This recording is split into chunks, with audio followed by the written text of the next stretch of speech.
अपना उत्तर प्रदेश में उत्तर प्रदेश की दिन भर की तमाम अहम खबरें शुरुआत के सिलसिले को शुरू करते हैं। सबसे पहले बात करते हैं, रक्षा मंत्री राजनाथ सिंह आज लखनऊ का दौरे पर थे। एयरपोर्ट के गेस्ट हाउस में मुख्यमंत्री योगी आदित्यनाथ के साथ उन्होंने बैठक की। इसके बाद राजनाथ सिंह ने डीआरडीओ द्वारा बनाए गए अटल बिहारी वाजपेयी कोविड अस्पताल का जायजा लिया। इस दौरान रक्षा मंत्री राजनाथ सिंह और सीएम योगी आदित्यनाथ ने 255 बेड वाले इस कोविड अस्पताल का उद्घाटन किया। रक्षा मंत्री ने कहा कि अगर प्रदेश सरकार और डीआरडीओ ने मिलकर लखनऊ में बहुत कम समय में 550 बेड का अटल बिहारी वाजपेयी कोविड अस्पताल तैयार किया है। राजनाथ सिंह ने कहा कि कोरोना को रोकने में यूपी सरकार ने सतर्कता दिखाई है। मुख्यमंत्री योगी आदित्यनाथ ने बेहतरीन काम किया है। राजनाथ सिंह ने कहा कि संक्रमण काल में अगर किसी को कोई कमी दिखाई देती है और कोई भी सुझाव देता है तो इसका केंद्र सरकार और प्रदेश सरकार स्वागत करेगी। कोविड से संबंधित मामलों को हैंडल करने में जितनी तत्परता दिखाई है उसकी जितनी भी सराहना की जाए कम है।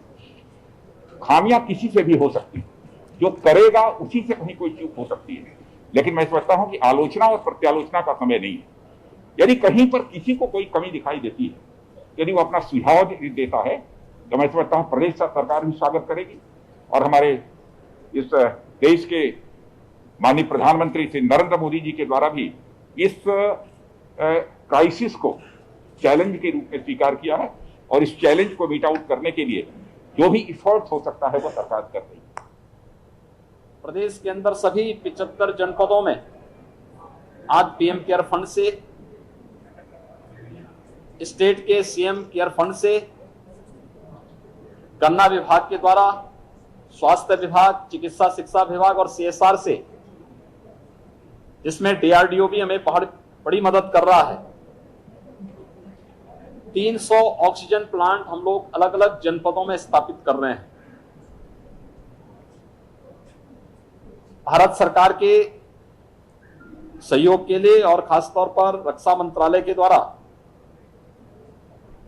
आपदा के संकट में वायुसेना के विमानों के माध्यम से ऑक्सीजन टैंकर को पहुंचाने में मदद करना, रेल मंत्रालय के द्वारा ऑक्सीजन एक्सप्रेस के माध्यम से ऑक्सीजन की आपूर्ति को सुनिश्चित करने की जो व्यवस्था की गई है, मैं इसके लिए हृदय से आभार व्यक्त करता हूं।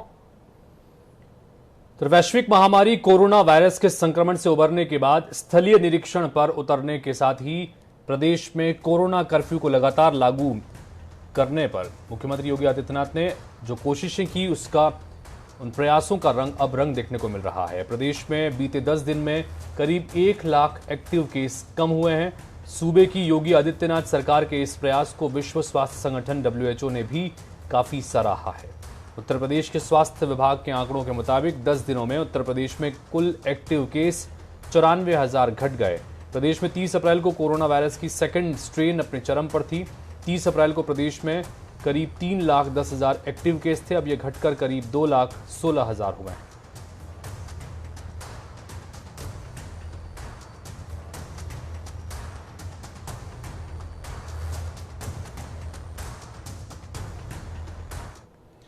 उत्तराखंड के देवप्रयाग के ऊपरी क्षेत्र में मंगलवार देर शाम मूसलाधार बारिश के बाद बादल फट गए, जिससे कई भवनों को नुकसान पहुंचा है। वहीं ITI का भवन भी ध्वस्त हुआ है।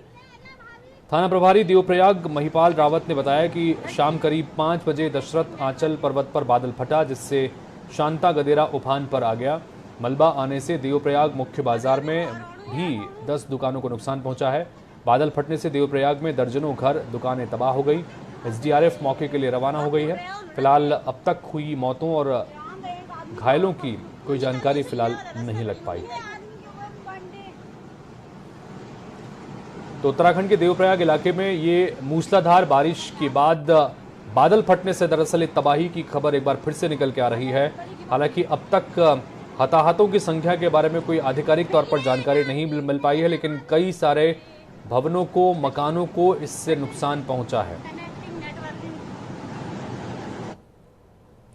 यूपी की योगी आदित्यनाथ सरकार ने प्रदेश में शराब की दुकानों के खोलने को लेकर अहम फैसला किया है। अब सूबे के जिलों में शराब की दुकानें खुलेंगी या नहीं, ये फैसला डीएम पर छोड़ दिया गया है। जानकारी के मुताबिक जिले की परिस्थिति के मुताबिक जिलाधिकारी आबकारी विभाग को शराब की दुकानों को खोलने के लिए अनुमति दे सकते हैं, जिसके बाद यूपी के कई जिलों के जिलाधिकारियों के पास शराब की दुकान खोलने के लिए आबकारी विभाग की पत्रावली भी पहुंच गई है, जिसके बाद कानपुर, वाराणसी समेत कई जिलों में शराब की दुकान खुल गई है।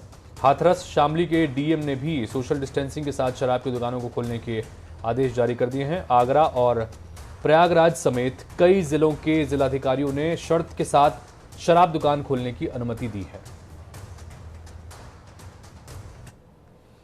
तो यूपी में कोरोना कर्फ्यू का पालन कराने के लिए प्रदेश की पुलिस ने सख्त रवैया अपना लिया है। लोगों को बिना वजह घर से बाहर निकलने वाले लोगों की जमकर खबर ली जा रही है।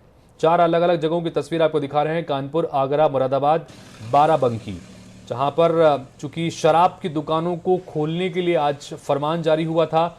11 बजे तक ही शराब की दुकानें खोली जानी थी और जैसे ही ये जानकारी मदिरा प्रेमियों को मिली, उसके बाद शराब की दुकानों पर लंबी लंबी कतारें लग गईं, सोशल डिस्टेंसिंग की धज्जियां उड़ गई और उसके बाद ही सरकार को यह महत्वपूर्ण फैसला लेना पड़ा कि जिला अधिकारी अपने अपने जिले की स्थितियों को देखते हुए शराब की दुकानों को खोलने के संबंध में फैसला लेंगे।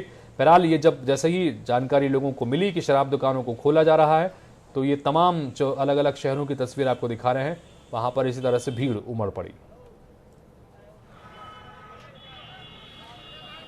गोरखपुर में राजघाट थाना क्षेत्र के तुर्कमानपुर मस्जिद पुलिस और नमाजियों के बीच नोकझोंक का मामला सामने आया। इस दौरान पुलिस पर जूता पहनकर जबरन मस्जिद में घुसकर मारपीट और अभद्र भाषा के साथ गाली देने का आरोप लगा है।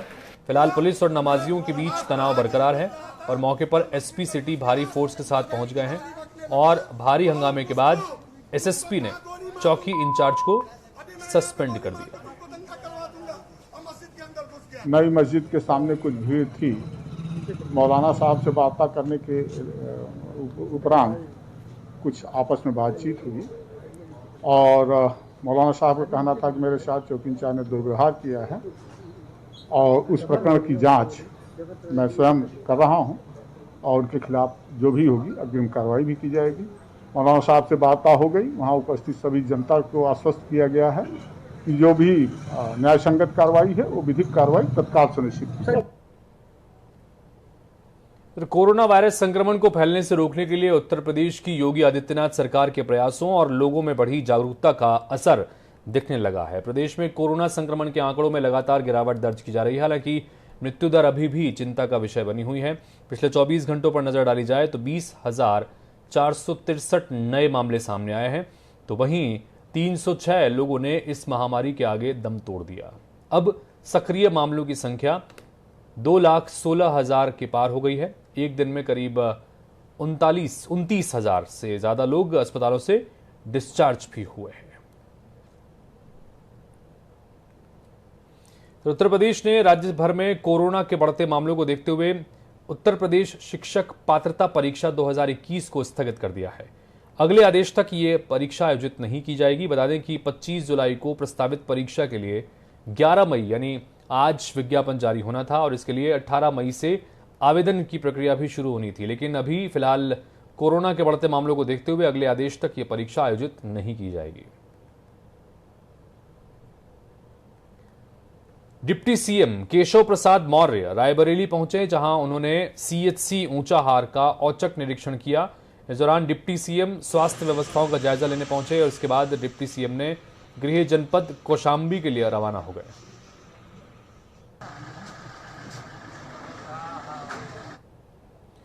लखनऊ के मेदांता अस्पताल में भर्ती समाजवादी पार्टी के वरिष्ठ नेता और रामपुर के सांसद आजम खान अभी भी आईसीयू में ही है। चिकित्सकों की निगरानी में उनका इलाज चल रहा है। बता दें कि उन्हें सोमवार को आईसीयू में शिफ्ट किया गया था। वहीं उनके बेटे अब्दुल्ला की स्थिति अभी स्थिर बनी हुई है। मेदांता के medical director doctor Rakesh Kapoor की टीम उनकी देखरेख कर रही है। लखनऊ के मेदांता हॉस्पिटल की तरफ से मंगलवार शाम को मेडिकल बुलेटिन जारी किया गया, जिसमें बताया गया कि 72 साल के आजम खान अभी आईसीयू वार्ड में भर्ती हैं, जहां उनका इलाज जारी है। आजम खान साहब को सीतापुर जेल से 2 दिन पहले हमारे वहाँ ट्रांसफ़र किया गया है, तो वो और उनके पुत्र दोनों हमारे वहाँ आए थे।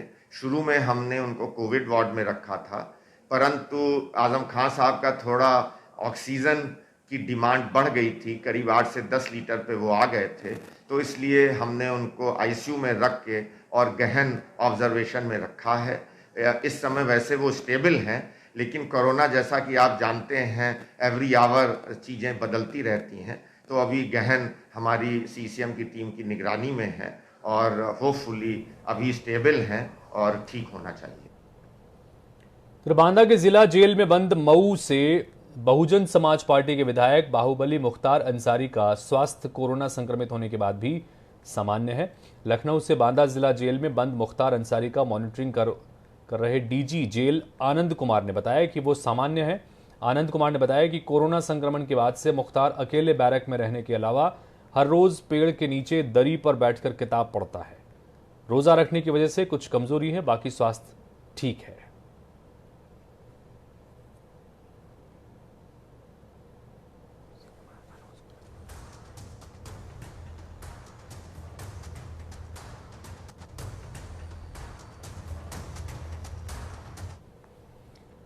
यूपी की राजधानी लखनऊ में कोरोना से मौत हुई थाईलैंड की युवती के मामले में पुलिस जांच और कार्यप्रणाली पर भी अब सवाल खड़े हो रहे हैं। इसके पीछे पुलिस पर राजनीतिक दबाव या फिर पुलिस की नाकामी फिलहाल सामने नहीं आ रही है और इस गुत्थी को और उलझाती जा रही है। जहां एक तरफ विपक्ष जो है वो सांसद के बेटे पर आरोप लगा रहा है, तो दूसरी तरफ सांसद के निजी सचिव ने समाजवादी पार्टी के प्रवक्ता समेत 3 लोगों पर लखनऊ गौतमपल्ली थाने में केस दर्ज कराया है। लखनऊ में कोरोना से थाईलैंड की युवती की मौत के मामले में सत्ता पक्ष और विपक्ष आमने सामने हो गया है। दरअसल सपा प्रवक्ता आईपी सिंह ने राज्यसभा सांसद संजय सेठ के बेटे पर रुपए देकर थाईलैंड की युवती को वहां से मंगवाने का आरोप लगाया था। मामला सुर्खियों में आने के बाद पुलिस ने मामले की जांच करते हुए कार्रवाई करने का सोशल मीडिया के माध्यम से दावा भी किया था। 28 को जो डॉक्टर रामनोहर लोहिया हॉस्पिटल के डॉक्टर हैं वहाँ पे आके वो खुद डे 28 को एडमिट हुई है। डे 28 को एडमिट हुए हम उसने मेरे को 29 को मेरे फ्रेंड है राकेश शर्मा, उनके पास थाई एम्बेसी आइस के जो फ़ोन गया तो उन्होंने बोला कि सलमान वहाँ पे जाके देखिए, आप एक लड़की है उसकी जो हेल्प हो जाए। तो मैं जब पहुँचा तो मुझे नहीं पता था कोविड है, उसको कोविड था। तो उसके अलावा मैंने उसकी हेल्प की, जिसमें एम्बेसी ने डॉक्टर से भी बात की, उसकी फैमिली ने भी बात की और एम्बेसी ने पूरा लेटर लिख के दिया कि आप उसका ट्रीटमेंट करिए, वो करिए। और डॉक्टर से उसने कोऑर्डिनेट भी किया कि इसको हम दिल्ली ले जाएं, हाई लेवल पे इसका इलाज कराएं, लेकिन डॉक्टर ने बोला ऑक्सीजन लेवल कम है तो आप बाहर नहीं ले जा सकते। इसलिए यहाँ पे उसका इलाज चल रहा था। इलाज चलने के बाद उसकी डेथ हुई, जिसके लिए एम्बेसी ने मुझे अथॉराइज पर्सन किया। उसके बाद उसका जो अंतिम संस्कार कराएगा, जिसके लिए उसकी फैमिली ने वीडियो रिकॉर्डिंग, एम्बेसी ने, पुलिस ने सारी चीज़ें की। सोशल मीडिया पे, व्हाट्सएप पे एक मैसेज वायरल हो रहा है जिसमें एक जनप्रतिनिधि पे, शहर के एक प्रतिष्ठित व्यक्ति पे गंभीर आरोप लगाए गए हैं। उस विषय की जांच कमिश्नर महोदय द्वारा मुझे सौंपी गई है। उस प्रकरण की मैं पूरी जांच कर रहा हूँ। इसमें जैसे ही कोई अपडेट होगा या ये जांच पूरी होगी तो आप लोगों को भी अवगत कराया जाएगा और इसी केस के लिए हम लोग जो भी इस जांच रिपोर्ट को बना करके ऊपर प्रेषित करेंगे। तो यूपी में कोरोना कर्फ्यू का पालन कराने के लिए प्रदेश की पुलिस ने सख्त रवैया अपना लिया है। लोगों को बिना वजह घर से बाहर निकलने वाले लोगों की जमकर खबर ली जा रही है। कहीं पर डंडे बरसाए गए तो कहीं पर जमकर चालान काटे गए।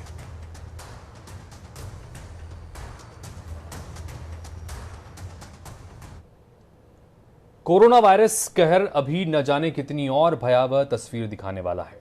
यूपी के हमीरपुर कानपुर के बाद अब गाजीपुर जिले से लेकर बिहार में बक्सर तक गंगा नदी में दर्जनों लाशें दिखने से हड़कंप मचा हुआ है। कोरोना से मौत के बाद इन्हें गंगा में बहाने की आशंका से लोग सहमे हुए हैं।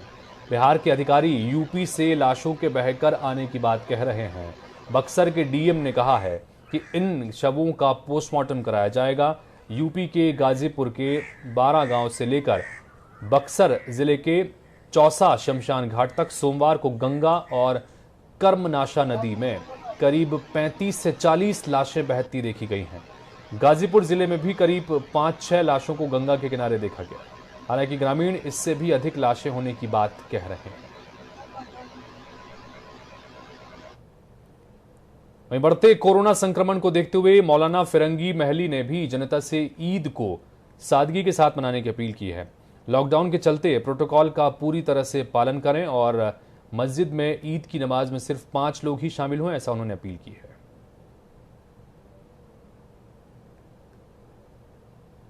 घरों ही में रहें, घरों ही में ईद मनाएं, बाहर कहीं ना जाएं, किसी से ना हाथ मिलाएं ना गले मिलें, बल्कि मोबाइल और सोशल मीडिया के जरिए ही से एक दूसरे को मुबारकबाद दें।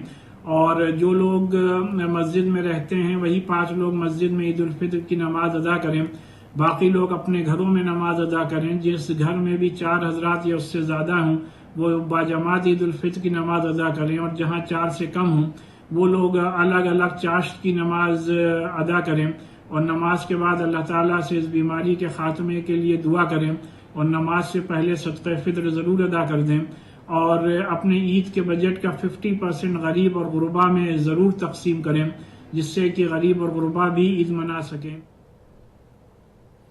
तो कोरोना वायरस की दूसरी लहर से न जाने कितने ही लोग काल के गाल में समा चुके हैं, तो वहीं अब मुस्लिम धर्मगुरुओं ने भी कोरोना वायरस से बचाव करने के लिए लोगों से अपील करना शुरू कर दिया है। गाजियाबाद के शहर इमाम मुफ्ती जमीर बैग की ओर से लोगों को कोविड-19 से बचाव रखते हुए और सोशल डिस्टेंसिंग का पालन करते हुए घर में ही रहकर 5 लोगों के बीच नमाज अदा करने की अपील की गई है, ताकि इस बीमारी को फैलने से बचाया जा सके। और लगातार मौत के आंकड़ों में और तीसरी लहर का हवाला देते हुए बचाव करने की अपील भी की गई है। Law and order Prashant Kumar ने कोरोना महामारी के इस दौर में महकमे में अब तक की तमाम परिस्थितियों से मीडिया से मुखातिब होते हुए बताया। क्या बताया, आपको सुनाते हैं। कर्मियों के इलाज हेतु कोविड केयर सेंटर का निर्माण करने हेतु निर्देश दिए गए थे।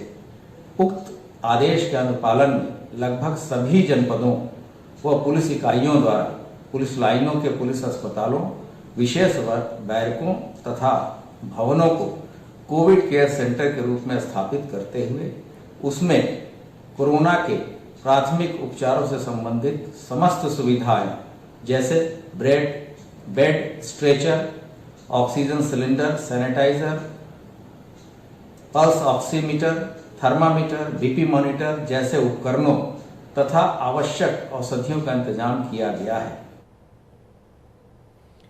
बात रायबरेली की करते हैं, जहां पर कोरोना महामारी के इस दौर में निजी अस्पतालों की मनमानी के खिलाफ भाजपा नेता अनशन पर बैठे हुए हैं।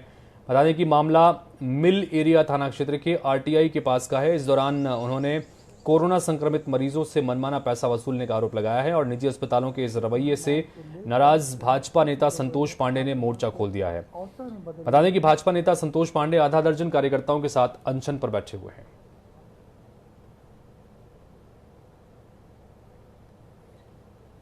बात बहराइच की करते हैं। बहराइच के कोतवाली मोतीपुर क्षेत्र से, जहां पर मानवता को शर्मसार करने वाली एक तस्वीर सामने आई है, जहां सामुदायिक स्वास्थ्य केंद्र मिहीपुरवा में कोतवाली मुर्तिहा के माधवपुर निवासी जगदीश वर्मा की तबीयत खराब होने पर एम्बुलेंस से सीएचसी मोतीपुर लाया गया था, लेकिन एम्बुलेंस में ऑक्सीजन न होने की वजह से मरीज ने रास्ते में ही दम तोड़ दिया।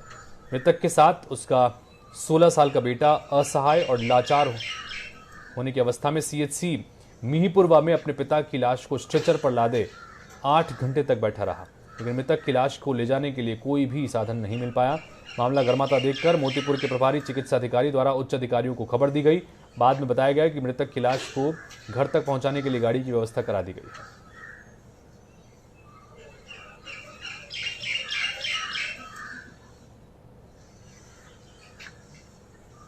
तो देश भर में ऑक्सीजन के लिए त्राहिमाम मचा हुआ है, लेकिन कालाबाजारी करने वाले अपनी हरकतों से बाज नहीं आ रहे हैं। यूपी के गोरखपुर से मां अंबे गैस एजेंसी पर सिटी मजिस्ट्रेट ने छापेमारी करते हुए बड़ी मात्रा में ऑक्सीजन गैस बरामद की है।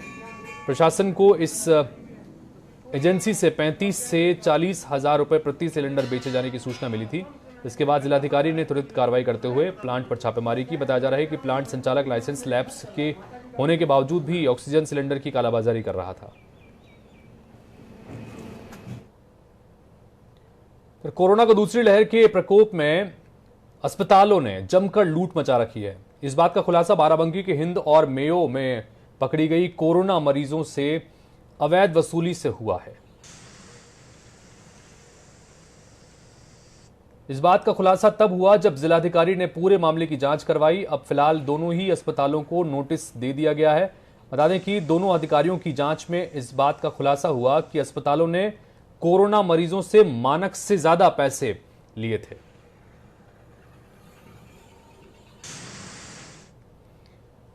वैश्विक महामारी से सरकार हलाकान है। हर तरफ कोरोना का कहर दिखाई दे रहा है। सरकारी सिस्टम लगभग फेल दिखाई दे रहा है। इस भयावह दौर में फुटपाथ पर जिंदगी गुजर बसर करने वालों की तरफ न ही सरकार का ध्यान है और न ही सामाजिक संस्थाओं का, जो इन्हें इस विषम परिस्थितियों में 2 जून की रोटी भी उपलब्ध करा सके। इनके पास न तो आधार कार्ड है और न ही मतदाता पहचान पत्र। यही नहीं, इनके पास स्मार्टफोन भी नहीं है। जब स्मार्टफोन ही नहीं है तो इनका वैक्सीनेशन कैसे होगा, यह भी एक चिंता का विषय है। यूपी के कानपुर में ऑक्सीजन की कमी को दूर करने के लिए दोबारा ऑक्सीजन पहुंच गई है। पश्चिम बंगाल के दुर्गापुर से 40 टन ऑक्सीजन लेकर 2 टैंकर पहुंचे हैं। आसपास के जिलों में सप्लाई यहां पर की जा रही है। इसके बाद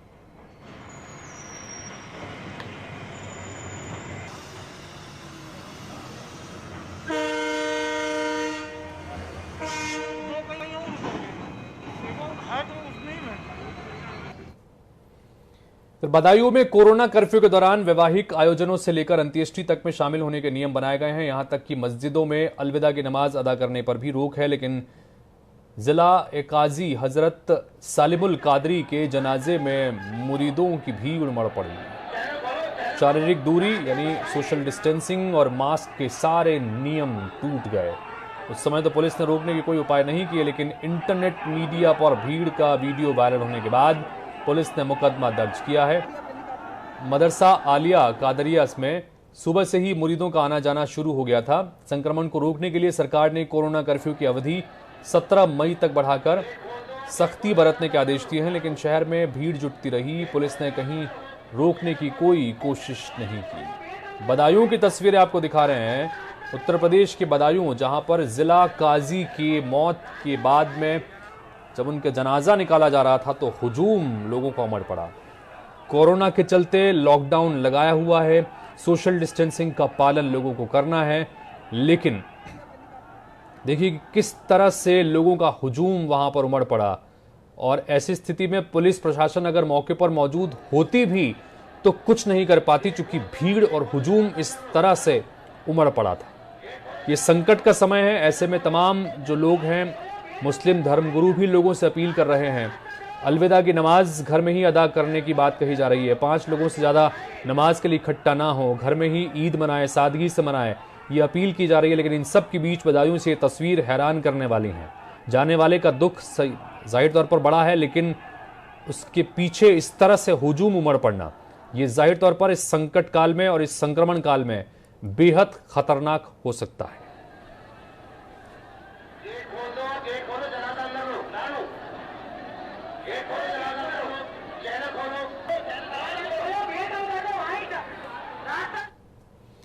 तो इसी के साथ फिलहाल इस बुलेटिन में इतना ही।